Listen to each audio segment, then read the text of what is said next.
Okay, welcome back to the Jiu-Jitsu Mindset. It's Pete Deely. It is around the holiday season of 2025. I seem to have contracted a little bit of the sniffles, so if I cough on our episode, please forgive me. And as I may have mentioned in the previous episodes, I'm on month 3 of my new role as a grandfather, and I've chosen the name Spartacus. So if you see me in the mats, please only refer to me as Spartacus, because that's my grandpa name to my new granddaughter. And as all new parents seem to encounter, is a lot of work being a new parent, and the kids, my daughter and her husband, are very well fueled on submission coffee. So if you want to get your submission coffee subscription, go to thejujitsumindset.com. Some people have asked about the t-shirts. The t-shirts are there as well. Well, ironically, I'm here with somebody who's an extraordinary jiu-jitsu practitioner, but we've been talking about being grandpas together too. So all of you young jiu-jitsu tigers listening, the two of us are looking at each other. We both have some gray in our beards and talking about the joys of being a grandfather. I I may, could do this and they couldn't tell us apart probably yeah, if I do this. exactly. There we We got the go. same hairstyle too. For those of you looking on YouTube, we're sporting the Yeah. same hairstyle. So Jim Dieckman is with me today. And Jim, thanks for taking time out. I know you got a busy day with lots going on, so thank you very much for spending time. No worries. Glad to be here. We talk to extraordinary people every week. I'm very blessed in that regard. We have a lot of conversations about jiu-jitsu and how jiu-jitsu has affected the people's lives. But I'm curious, like in the inverse of that, like if we plucked jiu-jitsu out of your life, how do things look different for you? What roads would you have taken otherwise? Where would that energy have been poured into if, the time and energy and focus that you spent, you know, learning and teaching and building jiu-jitsu community had been spent elsewhere?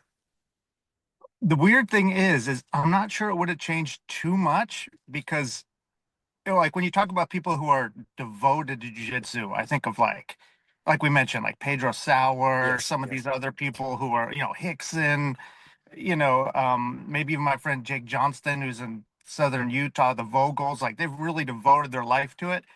I would say I was kind of bitten by you accidentally almost said infected by jujitsu. I think I was That's nice. infected by jujitsu, Okay, right? And I caught it. And for me, it was almost more of a selfish thing. Like I needed jujitsu after I started doing it. right. And I wouldn't say I necessarily devoted my life to it because, I went back to grad school. I had kids. I had time off. I had time off of surgeries, back surgery, Mm, shoulder surgery, things like that. I'm just kind of like a hobbyist who just kept going and kept going because I loved it. right. So I think I might have ended up in the same place, but jujitsu definitely has given me a different perspective on I would say trials and difficulties in life and perseverance through things like I think it probably helped me in grad school and Sure. things like that in really hard times, even, having kids, things like that. Because you're used to having being comfortable in really uncomfortable pressure Yes, places yes. and being able to kind of think through your options and kind of cutting stuff off at the pass before they get too bad. That's interesting. Yeah, So like in anesthesia, I do anesthesia for a living. right. You don't want to let things get so bad that you're having to do huge dramatic things to save the day. Yes, You want to just not let things happen. Kind of like in jiu-jitsu. You don't want to do a late escape to an armbar. You just right. don't want to get put in an armbar or in that position to get the armbar. Yeah. And you can translate that to any part of Y- your life, Yeah, I I think. yeah, I like a lot. I like what you're saying a lot. I mean, and maybe you can those are good analogies too. I mean, escaping late versus preventing, being in trouble early, and then inevitably all of us have found ourselves both in life and on the mats in the late stage of something that is bad and figuring out how are you going to handle that. Um, obviously tapping is always available on the mats. It's not always available in life, but I do think we talk about that notion frequently on the show of just being able to relax in some way or relax a little bit. I think in life there are times when it's just ratcheted up, it's just serious, and there's not really a way out of it being hard. And the best you can do, I think, is let the air out a little bit, be a little more relaxed than you could be. I mean, how do Correct. And you, I think, yeah, tell me about your well, thoughts on that well, idea. I think sometimes jujitsu teaches you too that you're going to lose, That's that you are interesting. not Yeah, going to win. every And life time. has a Yeah. lot, the older you get, you have a lot of, you learn you're not always going to win. And lots of times there is no chance you're going to win. If I Correct. roll with some of the people I roll with, like I roll with Drew, who teaches me, Hmm. I mean, I'm not going to win. Right. And I know that. But, and there's also you're not going to win, but does that mean you're going to lose? No, you may survive, Hmm. but you didn't win. Yeah. And That the makes victory sense. is, yeah, I mean, I think, and then you have to reframe what was the objective anyway? Did you learn anything? I mean, we direct that term win or learn often to the kids coming off the mats, but I think it's a useful expression in that, when you roll with Drew, basically all the guys in my gym are Drews to me. Like I'm the hind player, and with all the great players that I have in our gym. So, but my objective is always to be a better version of myself, on day two than I was on day one. Yeah, As absolutely. as somebody who's dealing with things that have profound implications in your professional life, anesthesia is not something that can be you have to be accurate. You have to be precise. There are extraordinary consequences, I presume, to not.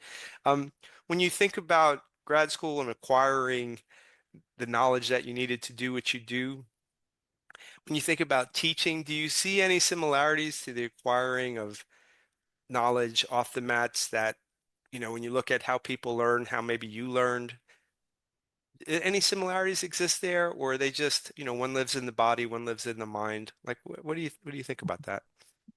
There's definitely some similarities, but I've never really done an activity or learned something like jujitsu where people um,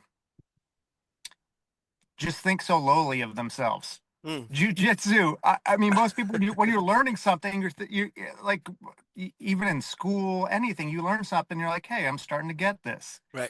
I'm like, you talk to any jiu-jitsu person, they're like, I don't get this at all. I'm horrible at it. And like, oh, you ready for your blue belt? You're like, no, I'm not. You ready for your purple? Absolutely, I'm not ready for my purple. Right, right. I've never run into a thing where people think they're so terrible at it when they're really not. That's But interesting. everyone thinks they're so terrible at jujitsu and doesn't deserve the belt. And it's just a common theme. Right. Once in a while, you run into people that think, yeah, I'm the best. I'm great at jujitsu. But most normal people, when you speak with them, they're like, no, I'm not. I got so much to learn. I just don't get this. And it's hard to tell people like, no, you are making strides. Yeah. You are doing well. Yeah, that I mean, yeah, I observe the same thing. I certainly, feel that way about myself. I can't believe, the number of years I put in and what I perceive to be my skills. I think it also speaks to if you don't have a humble disposition, I think it's hard to get into year three. I think in year one, if you don't have a humble but you're super athletic and you've wrestled or pick your like advantage point, you might make it through the beginning. But over time, I think only humility serves you in that like resilient. You need to be resilient on this journey. Uh, otherwise, I think it can be very frustrating there. So Absolutely. those qualities I think go together, like perseverance and humility in jiu-jitsu, I think are two critical ideas. And I think it's a weird in jiu-jitsu, at least in my perspective, you learn a lot the first couple of years. Yes. You're constantly learning moves, and you're like, "Oh, I learned something new today. I learned something new today." And I think that's where when you get to blue belt, you hear about blue belts or purple belts just stopping, is because you've almost learned all the moves at that point. Hmm. I mean, the major moves Right. you've learned, but you still suck at it so Yeah. bad, or you think you do. And so you're kind of like, what's the point? I've learned all quote unquote jujitsu and I'm still horrible at it. Hmm. Maybe this isn't for me, or, maybe I should just do something else. which is not the truth. You are so much better than when you started, but the gains are so smaller once you Hmm. get up, I think, into purple belt and brown belt and things like that. It's way slopes off. At Yes. first, you're just soaring. Well, you Yeah. don't think you are, but you're soaring because you Right. learn the arm bar, you learned how to escape mount, you learn this, you learn that, and you're just learning all this stuff, and you're just progressing, even though you think you're not. And then it starts to plateau hard or even regress. Yeah. As Yes. you try to get in some new concepts, it's like, oh gosh, then you're really in the doldrums of it, and you got to push through it. Yes. Yeah. I think they're, well, it's funny. Professor Jason Hawkins has been on the show, and he got his black belt from Hoist. And when he got his purple belt from Hoist, he whispered to him, he's like, now you know what I know. You know, which to me, was a way to make a nod towards it's, Bruce Lee's idea. It's not the man that's practiced 5,000 kicks. It's the man who, practiced one kick 5,000 times. Like as you learn your ABCs and your words and you get to make basic sentences, that's an extraordinary rapid advancement. It's easy to see. Oh, I couldn't read. Now I can read. Now I can do some writing. But I Right. think, then you start to do some composition once you hit purple belt, which is where I'm at in my journey, right? Like I'm looking to finally create a little bit of articulateness in my movement, like try to get my brain and body to finally talk to each other. And what's really weird now that I think about it, since we're both old men, is and you're starting at a different stage than I started. I started in my early 20s. Hmm. There's a bell curve of how quote unquote tough you are, like who you Yes. may be able to beat in the gym. And it's weird for me to be on the downslope. Hmm. Is my jujitsu getting better? I would say yes. Technically, it's getting better. Right. Am I tougher? No. Hmm. No, reality's setting in. I'm not as tough as I used to be. I Right. can't, I probably couldn't beat me, Yes. 6 years ago. Sure. Yeah. I think my technique's better, but it's a really weird balance at this point because you look back and you're like, wow, my jujitsu is better, but I'm not the same person I was. Yes. Physically, everything, just the whole package, after surgeries or whatnot, it's just not the same. So it's kind of weird seeing that whole dynamic play out in your life. When you observe that in yourself, and but you have a great deal of history with this, art, so you probably had a time in which you might have felt the peak of the intersection of your ability to move, be tough, your athleticism and your knowledge peaking, and then maybe the knowledge continued to grow, but there's an inevitable, for me, it's the expression of strength that I notice the most. Like I don't I have so many different things wrong with me that I can't express strength in the way that I could. If I was less strong, but it was 25 years ago, I still would appear stronger because my body could move in the way it needs to go. But my Right. joints stop at certain points, and I've had to, uh, as a beginner in my 50s, figure out a way to participate, respecting that if I think I have the body that I had 15, 20 years ago, I'm just going to get hurt, so I need to Yeah, try to, absolutely, you stay, will. yeah, Yeah. stay within that. Has that given you a perspective that has helped your students? Like, does that take the edge off of those students that, might be coming into their 50s or 60s that, hey, there's a different way to enjoy this, or Luckily, I also saw, um, people older than me, Pedro Sauer and such, who is always lecturing people saying, "Hey, you're gonna get old one day." And I think because he saw Alio, it happened to yeah, Alio, and he saw this coming, and he always kind of emphasized you even back in you got to use good technique. You got to use yeah, good technique. Your muscle's not always going to be with you. You're not always going to be flexible. And then back then, we in our 20s, we all thought, well, that's not true. yeah, right. I'm always going to be strong. I'm always going to be flexible. I'm always going to be quick. But now, even my wife talked about it. If I was to carry a box, a semi-heavy box, down a flight of stairs, it's like I'm doing the craziest math in my head to walk down this flight of stairs to make sure my feet and everything is doing. but in my 20s, I could just grab that box and just jog down the stairs. My feet would go exactly where they're supposed to go. Yeah, right. It's like sometimes your body doesn't do what your brain's telling it to do now. Yes, So yeah, I think now framework, Chrissy and Drew have some older students, right. and I can relate now, which I think is good. Because Yes. if you have a 25-year-old person or a 30-year-old person, not that they couldn't, Hmm. but trying to relate to them saying, well, no, no, just bring your foot up here by your shoulder and put it against their hip or something, Yeah, yeah, that's not reality, right. Or if you say, no, just, explode right here and push them Hmm. off to the side, Yeah, that's not reality either at this right. point. Hmm. So you can kind of tailor stuff more towards realistic jujitsu for these students. And for me, it requires just like we mentioned, humility. I mean, humility and a way to be introspective is the only way to have a very long relationship with jiu-jitsu, in my opinion. Like you have to understand yourself and understand where, you know, y- you admit to yourself the places in which you're lazy, like you can do this better, and it's not a function of your limited whatever. And then be equally honest, like this is the limit of this particular movement for you, and then you need to, be as effective as you can within these limitations. I think it's uh, a sport that speaks to if you don't have that, if you only have one gear, that gear won't last you into your 50s, 60s, 70s. I mean, well, as it relates to that, then, like, what role does competition play in your like opinion of how people's jujitsu experience should be?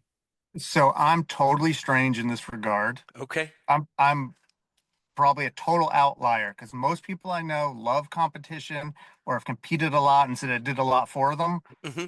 which I totally respect. Right. And I can see how that's the case. Yes. I think for me growing up, I was into punk rock, I was into skateboarding, surfing. Hmm. Like when skateboarding became like X Games competitions, I'm like, no, that's so lame. It shouldn't be a competition. Yeah.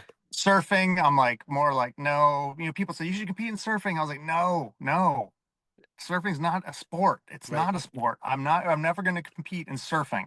Hmm. Right. And I competed a couple times in skateboarding and it probably wasn't good enough. But at the same time, I just did not enjoy it. Right. And I think it would ruin jujitsu for me. That's interesting.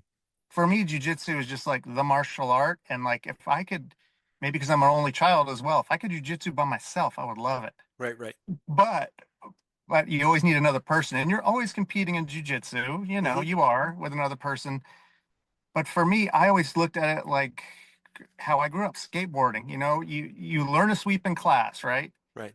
You try that sweep over and over again, and every time you do it, you end up getting mounted. You end up getting Mm-hmm. smashed. It Hmm. was the same to me learning to ollie over a curve. I kept trying Yeah. it and hanging up and eating it and eating it and eating it over and over again till finally I landed it and it clicked. Right. And it's the same thing with like doing a jujitsu sweep. You just Yeah. keep trying it and trying it and trying it. And every time you try it, you get murdered over and over again. But finally it clicks and you're like, oh, I landed it. I landed it. I landed that sweep that you taught me. Right. And then you can start using it. So for me, competition, I did some in-house competitions at lower belts in Salt Lake, and that was it. I've never done any big competitions Okay. ever. Yeah. Yeah. Well, when you think about like Well, I should say we've had people come in different places that want to fight, oh, okay. How is which that? is Have you? because that was the old days. Like Sure, Valley Judo, every right? other night, there would be people who come in and be like, "I don't think jujitsu works. Oh my goodness. Let's Yeah. fight." And that was Really? always you never heard this? Well, I mean, I heard this, but I haven't had anybody that it wasn't connected to maybe 80s and 90s in Brazil tell So me stories like that. So I so mean, you in you can talk to Utah, I mean, I'm not disputing what you're saying. I'm just saying, well, tell me some of these stories. no, That's next time you have Pedro on it, he can yeah, tell you about it. But it was common. I'd say twice a week probably no to kidding. have someone just come through the doors that was like, I don't think this works. Do you have someone I could fight? Or, so this was not that we should glorify this, but this was the mindset, the kind of self-defense mindset that you Sure. had to have that in the back of your head, any day someone could walk through the door and be like, I want to fight, Right. which doesn't happen that much anymore, I don't think. People may say, I want to take a class or something, but not, I want to fight, Right. Right. like, well, like, I want to punch you, Hmm. type thing. So, like, the self-defense thing, there wasn't like a sport and a self-defense thing. It was just kind of all wrapped up into one. And luckily, I was never good enough where I think Pedro ever chose me. Okay. He would usually choose a blues belt to fight someone, but I was never good enough to do that, I don't think. But when I moved to St. George, Utah with Jake Johnston, he now owns Gracie St. George in Okay. southern Utah. When we used to train down there, there was a lot of people that would come through that would want to fight or test stuff, and that was interesting. Yeah, well, what's the most memorable role either you've had yourself or you observed? Because it sounds like you might have seen some pretty wild. I've Uh, I've observed some kind of real funny stuff, yeah, but tell me. real sentimentally, this is kind of, well, probably my first couple times I ever went to jiu-jitsu. Of course, I couldn't put on the gi. I didn't know what I was doing. Pedro was teaching at this it was a gymnastics place up on Foothill, kind of by the University of Utah in Salt Lake, Mm-hmm. out of the back of this gymnastics place. Once they gymnastics cleared off the mat, we could train jiu-jitsu there. And I put on the gi. I didn't know what I was doing. And one of my first nights, he partnered me up with a girl who was probably a teenager. Mm-hmm. And there I was, I don't know, 23 years old, something like that. I thought I was kind of tough. Sure. And yeah, she worked me over pretty good. So that was very memorable. But that was a good selling point for me. I thought, wow, this is great. It could have just made me go home and say I never want to do this again. Right. But one of the most memorable roles we ever had is with Jake Johnston. He decided he wanted to take mats out to the park in southern Utah. And I don't know if have you ever been to St. George, Utah, or Yes, like beautiful. Zion Yeah. National Mm-hmm. Park? Mm-hmm. So we take these mats out to this beautiful park, huge red cliffs, beautiful sunny day, and we just trained out there for like a Oh couple God. hours. Yeah. And it was just amazing. It was just so fun. Yeah, beautiful, right? It's just one of yeah, it's just one of the things I'll never forget. For sure. And I know that has nothing to do with competition or challenge matches or anything like that, but it was just amazing just to be outdoors, by these Yeah. big red cliffs, blue sky, green grass, mats out, and Yeah, it just like our sounds small beautiful. group of dudes just Mhm. training. It was so fun. Yeah. Yeah. Yeah, that sounds amazing. Well, I mean, it sounds when I think about um as a kid reading uh for me my first exposure to martial arts would have been through karate, and karate would have been connected to entertainment too. So, in Yeah. 1980, you would be, Bruce Lee still loomed pretty large in 1980 as a person to.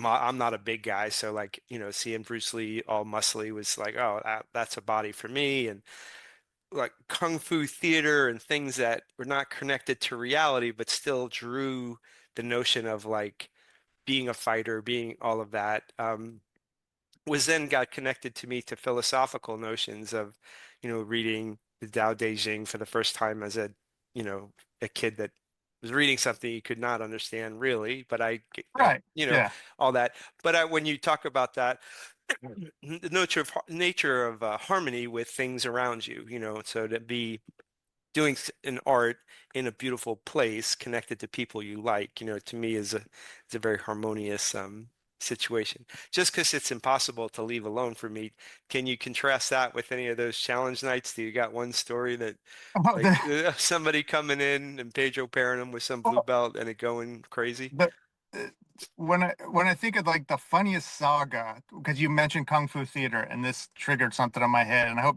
my friend Jake doesn't mind me bringing up the story, but we had a student come in from a local Kung Fu school down there, and he was like, "I just want to try a class, and so I'm training with him, and he's just doing all this weird stuff, like palming me in the stomach and doing weird stuff. And I'm like, hey, do you want to roll? I roll, armbar him, beat him, stuff like that. And he's like, yeah, but this would never work in a real fight. Kind of the same Sure. recipe you always hear.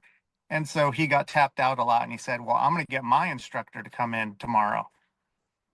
So I don't know what he was, the next whatever, Black Sash or whatever dude comes in. Right. And Jake, beat him pretty bad. Right. Not beat him up, but did the thing where you can do whatever you want. I won't punch or kick, Hmm. but just tap if I submit you, and tapped him. And then so he leaves. He says, "We're gonna get our Grand Master to come in now," or whatever. So this is like Kung Fu theater. Yeah, right. So like the next week, the Grand Master or whatever of their club comes in and basically was kind of hinting like, "You guys have been disrespecting my students," and we were like, "No, not really." And Right. so Jake did the same thing. He fought him and he said, I won't punch or kick the first time, but if you want to go again after this, and he thought nothing would work. And Jake took him down, armbarred him, and the dude bit his calf. What? Oh my And so goodness.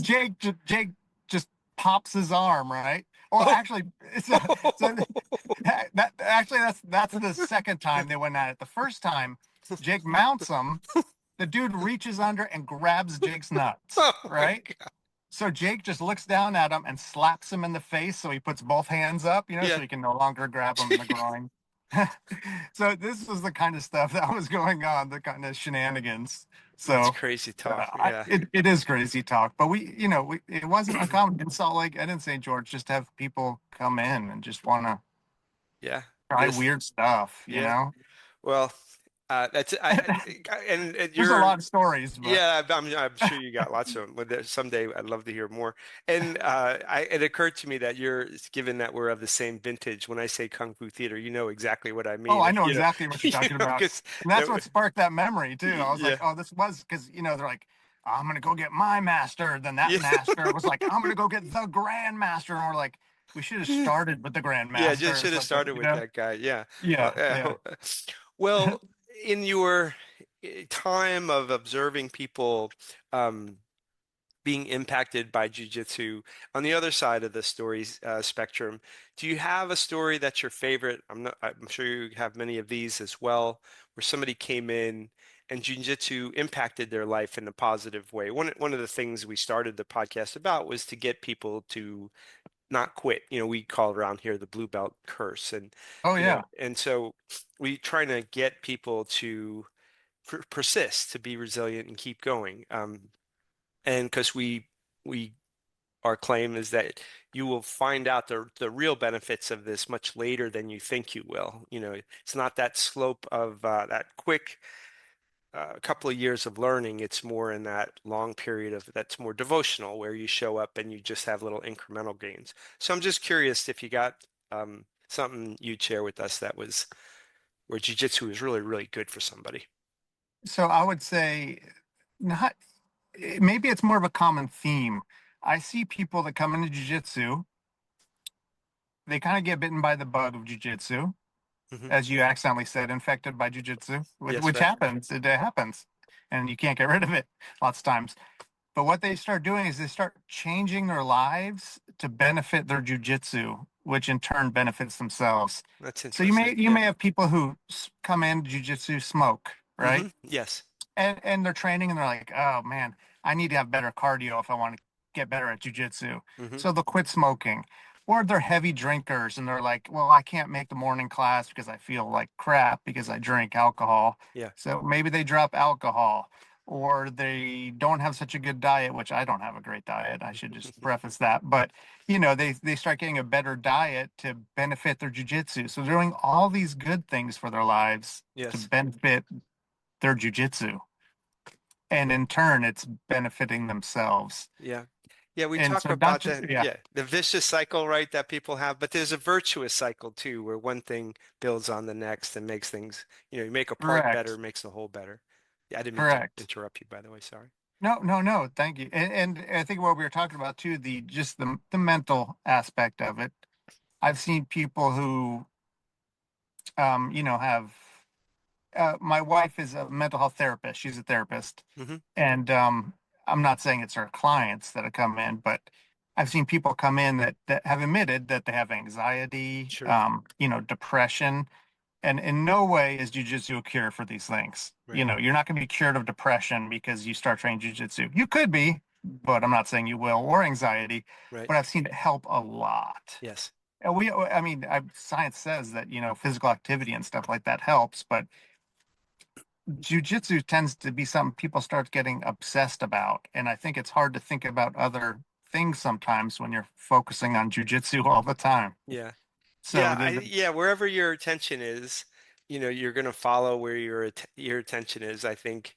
And to have something, because there's the physical and obvious advantages of what the does to your body and your, I think, feeling in the world of a little more comfort. Like I have some ideas of what to do being I, you know, I've lived a very long time. Any fights I've been in are largely my fault, and mostly as a young person. yeah, yeah, absolutely. Like uh, in the last 30 years, I can tell you there's been no need for me to defend myself. I'm not saying that that's not useful to know those things. However, feeling the capability of it, I think, can reorient yourself to feeling a little more comfortable in the world, whether it's necessary or not.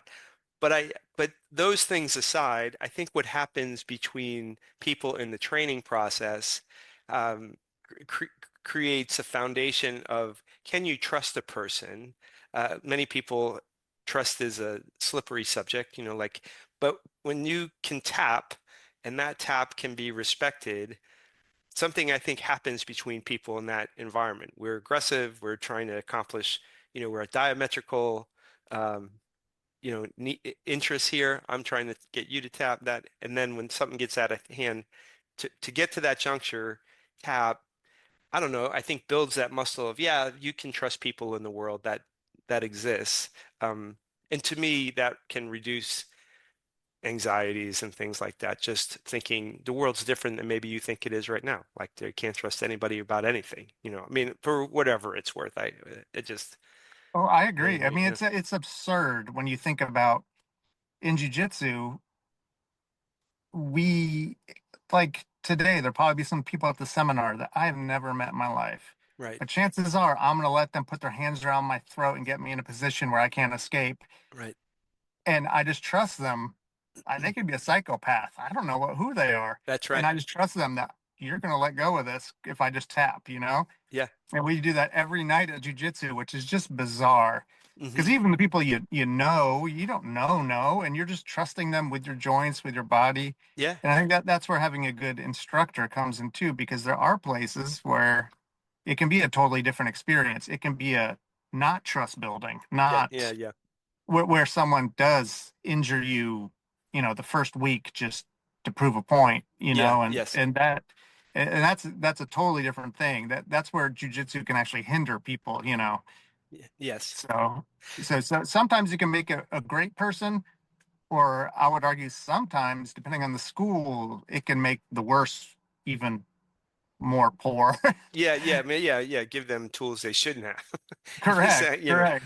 Yeah. When I listen to some of the folks that learned jujitsu in the late 80s and the 90s in Brazil, the culture of the classroom, the mat seemed very oriented to creating toughness and that toughness being created by, you know, having less interest in, okay, you're safe here, more interest that, no, you're in danger here.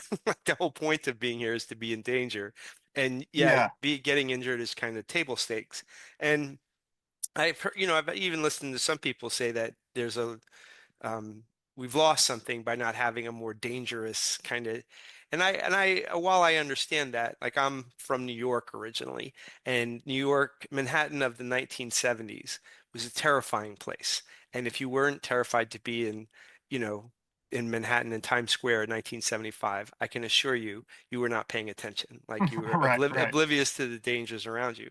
And then, 20 years later, it was very clean, very, 1995, it's Manhattan's super safe and all the rest of it. And I was listening to people saying, "Oh, hey, it's lost some of what it was." And I could never understand that. And in my opinion, sort of the sportification of jiu-jitsu, I understand why people get, sensitive about that.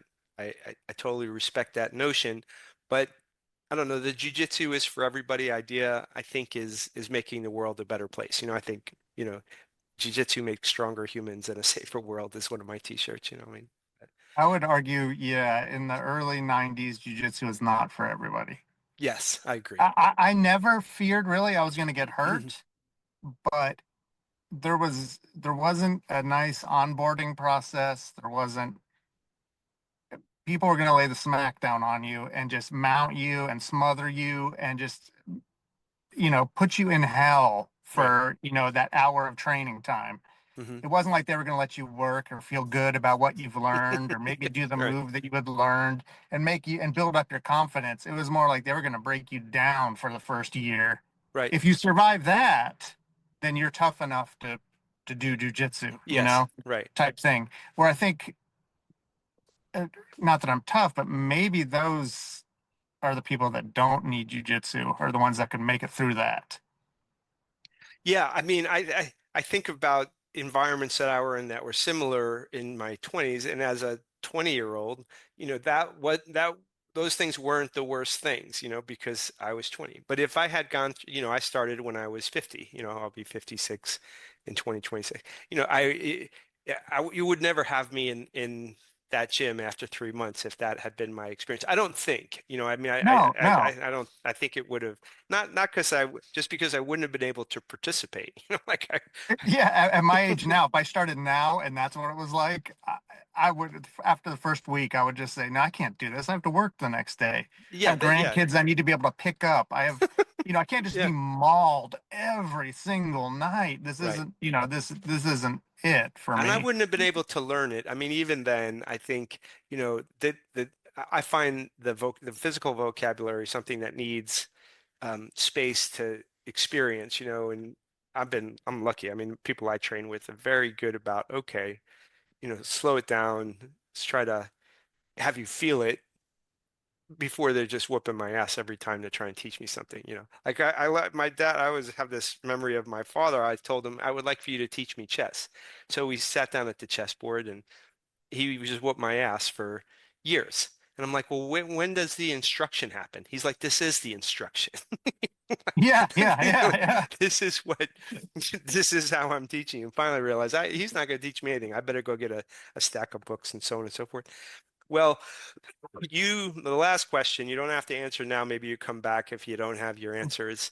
If you had a jujitsu superhero name, I've started asking people what that might be, but not everybody comes prepared for their superhero name. Man, I, I think it would be like the tortoise from like the tortoise and the hare Nice. Oh because yeah, I like it. I, Yeah. I just took a real slow route. Yeah.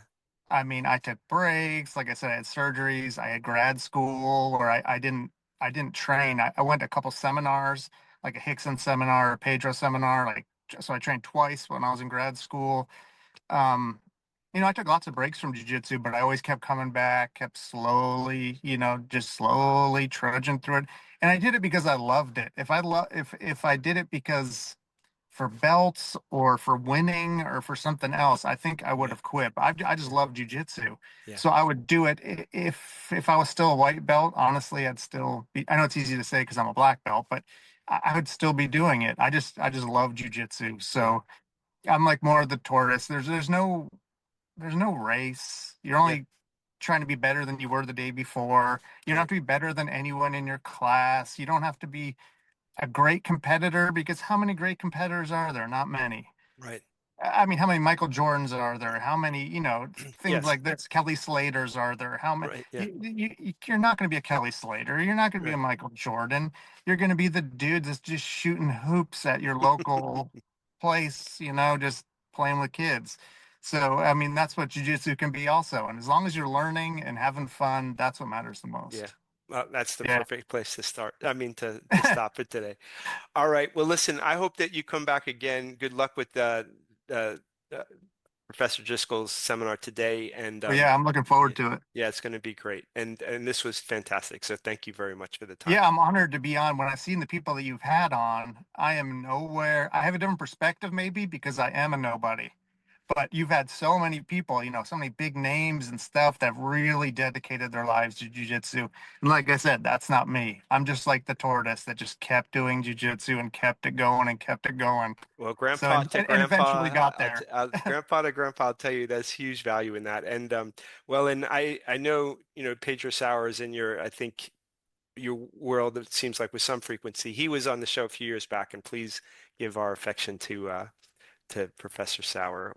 We were very honored when he joined us early on. It was great. So, all right. Well, another time we'll come back and have some more conversation, Grandpa, and Absolutely. Enjoy the grandkids for Christmas and all the holidays. It's going to it's be freaking awesome. it is going to be It's awesome. the Yeah. best. It is absolutely the best. It is better than jujitsu. I hate to say it, but it is. All right. It's Well, actually more grandparenthood. addictive. It's more Yeah. addictive than jujitsu too, because Yes, I'm this totally addicted to my grandkids. But this child is perfect indeed. all Uh, right, have a great day. Nice talking to you.